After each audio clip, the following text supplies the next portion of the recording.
काल मला दादरवरून यायला 10:30 वाजले होते. त्याच्यामुळे आयंश माझ्यावरती प्रचंड चिडला होता. तो म्हणाला होता, की "उद्या मम्मा पूर्ण दिवस तू माझ्यासोबत राहायचं आहे." सो आज शनिवार आयंशच्या स्कूलमध्ये ओपन हाऊस होता म्हणून आम्ही गेलो होतो आणि टीचरने काय त्याच्या पूर्ण वर्षभराच्या करामती सांगितल्या होत्या. खूप ॲक्टिव्ह आहे, खूप मस्तीखोर करतो आणि मुलांसोबत तर काय त्याचे गॉसिप एवढे चालू असतात, की काय तुम्हाला सांगू. सो त्यानंतर मी त्याला ऑफिसमध्ये घेऊन जाणार होती. जसं त्याला प्रॉमिस केलं होतं, की दिवसभर मी त्याच्यासोबत असणार होती. ट्रेनमध्ये छान कानातले आले होते म्हणून 2 जोडी कानातले घेतले होते. आता जेवणाचा टाईम झाला होता म्हणून मी त्याच्यासाठी सँडविच आणि दही मागवलं होतं आणि आमचा बोका कसा एकटा एकटा सँडविच खातोय त्याला म्हटली मला एक देतो तर अजिबात द्यायला नव्हता तयार. सो त्याने दिवसभर ऑफिसमध्ये छान छान ड्रॉइंग केलं आणि मी छान छान काम केलं. सो त्यानंतर आम्हाला जायचं होतं मॉलमध्ये. हा टाईम माझ्यासाठी खरंच खूप महत्त्वाचा आहे. आम्ही दोघे नवरा बायको जॉबवर असताना माझं बाळ पाळण्या करत असतं म्हणून त्याला वेळ देता येत नव्हता म्हणून हा पूर्ण टाईम मी त्याच्यासाठी घालवला आहे. सो इथं थोडीफार दुकानात फिरलो.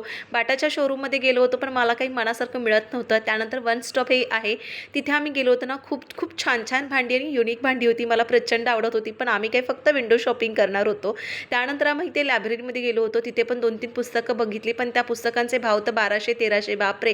त्यात तर माझा घरचा किराणा देखील येतो. त्यानंतर फूड कोर्टला गेलो होतो. तिथे आम्ही बर्गर खाणार होतो. कारण मी आयुषला प्रॉमिस केलं होतं, की त्याला बर्गर आणि फ्रेंच फ्राईज देणार म्हणून. आता तिकडे खूप सारी लोकं होती, गर्दी होती. बसायला आम्हाला जागा अजिबात मिळत नव्हतं. पण तिकडचं ॲम्बियन्स खूप छान वाटत होतं. सो असा होता माझा व्लॉग. आवडला तर नक्की फॉलो करा, लाईक करा. बाय.